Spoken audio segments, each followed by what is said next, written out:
नमस्कार, class in click में आपका स्वागत है। आशा करता हूं कि आप सभी स्वस्थ होंगे और आपकी पढ़ाई बहुत अच्छी चल रही होगी। सीएमओ की तैयारी के लिए हमने अब तक पर्यावरण संरक्षण अधिनियम और जल प्रदूषण नियंत्रण एवं निवारण अधिनियम देख लिया है। आज हम चालू करने वाले हैं संपत्ति अंतरण अधिनियम 1882। इसके साथ ही हमने छत्तीसगढ़ के प्राचीन इतिहास की भी कक्षाएं समाप्त कर ली हैं। अगर आपने उन्हें नहीं देखा है तो आपसे अनुरोध है कि आप जाकर उन वीडियो को देखिए, साथ ही साथ उन्हें याद करने का भी प्रयास कीजिए।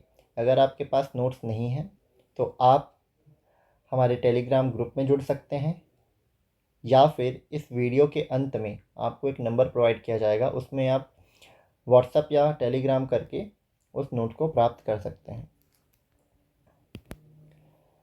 हमारा प्रयास है कि नोटिफिकेशन आने के पहले उन टॉपिक्स को समाप्त कर दिया जाए जो सीएमओ के लिए स्पेसिफिक ओरिएंटेड है।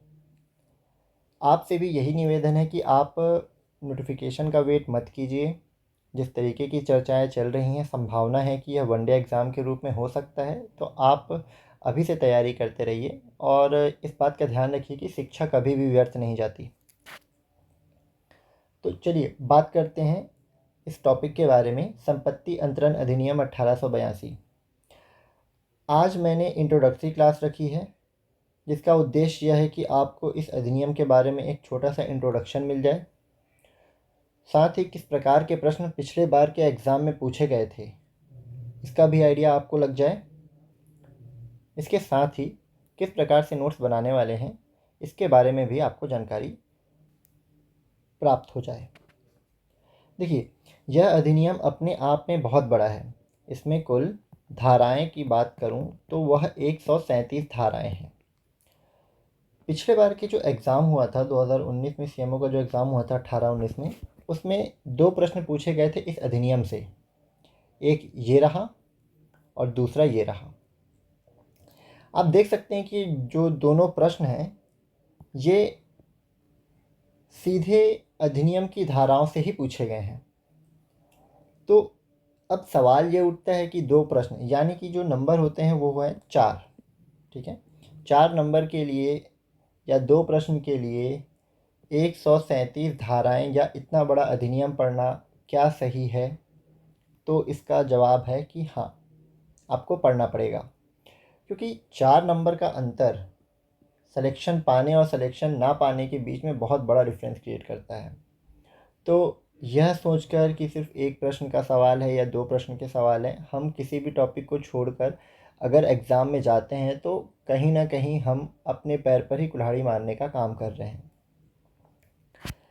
दूसरी चीज़, अगर मैं आपको इस अधिनियम का बैरक दिखाऊं तो एक ओवरव्यू लीजिए, इसमें किन किन बातों का समावेश किया गया है।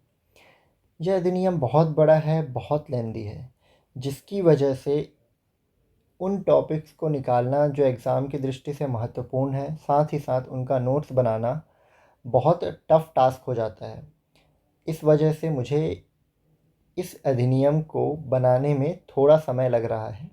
इसके साथ ही एक दूसरा इनिशिएटिव मैंने चालू किया है, मैं लाने का प्रयास करूँगा, वह यह कि इस अधिनियम से जो आगे हम पढ़ेंगे और जो पढ़ चुके हैं उन अधिनियमों से संबंधित एमसीक्यू आपको प्रोवाइड किए जाएं। उनकी वीडियो सेपरेट डलेगी ताकि आपकी तैयारी में किसी भी प्रकार की कोई कमी ना रहे। उस पर भी मैं काम कर रहा हूँ। आप देख सकते हैं कि इस प्रकार के एमसीक्यू आपको प्रोवाइड किए जाएंगे। तो इन वजह से मुझे वीडियो लाने में थोड़ा विलम्ब हो सकता है, आपसे सहयोग की आशा है। आपसे सिर्फ अनुरोध इतना है कि जो भी चीज़ हो चुकी हैं उन चीज़ों को आप समाप्त करते जाइए अपने तरीके से, ताकि जब एग्ज़ाम्स आए तो आपके पास सिर्फ रिवीजन करने के अलावा दूसरा कोई काम ना रहे। चलिए, तो इस अधिनियम के बारे में एक ओवरव्यू ले लेते हैं कि इस अधिनियम में हमको किन किन अध्यायों के बारे में पढ़ना है और कितनी धाराओं के बारे में पढ़ना है।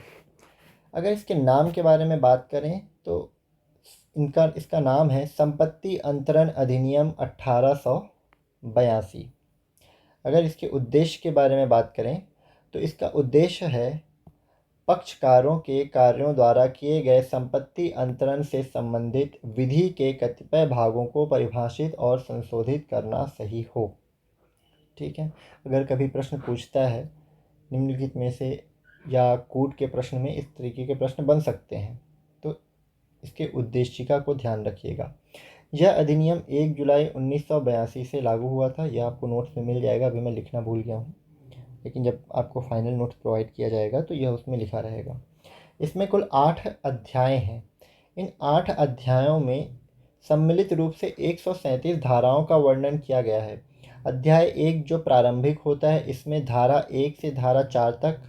अध्याय 2 पक्षकारों के द्वारा संपत्ति अंतरण के विषय में जानकारी प्रदान करता है, जिसमें अध्याय 5 से अध्याय 53 या मैं कहूँ अध्याय 53 का तक का वर्णन है।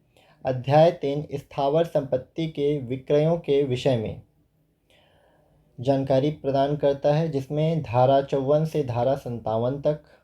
अध्याय 4 स्थावर संपत्ति के बंधकों और भारों के विषय में है।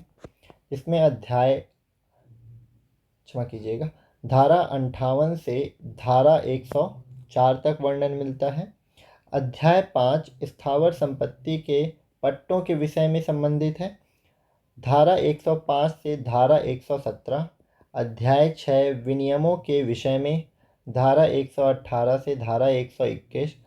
अध्याय 7 दान के विषय में संबंधित है, धारा 122 से धारा 129। अध्याय 8 अनुयोज्य दावों के अंतरण के विषय में है, धारा 130 से धारा 137 तक। इतनी चीज़ों को हमें इस अधिनियम में पढ़ना है।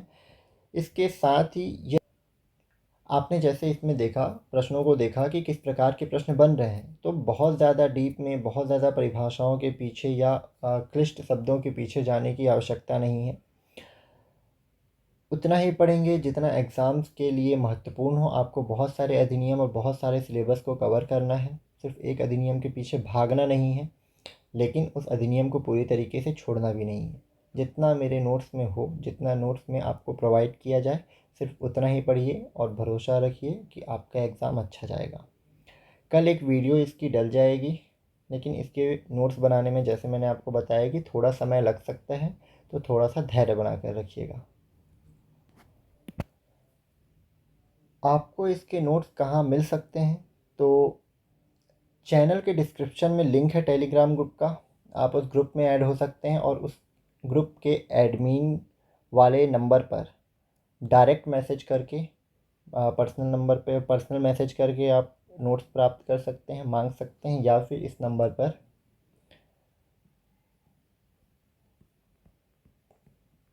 व्हाट्सएप करके या फिर टेलीग्राम में मैसेज करके आप सिर्फ नोट्स मांग सकते हैं। इस समय तक, जिस समय आप इस पर मैसेज करेंगे, जितने भी हैंड रिटन नोट्स प्रोवाइड किए जा चुके होंगे वो सारे आपको एक साथ भेज दिए जाएंगे। मिलते हैं अगले वीडियो पे। धन्यवाद।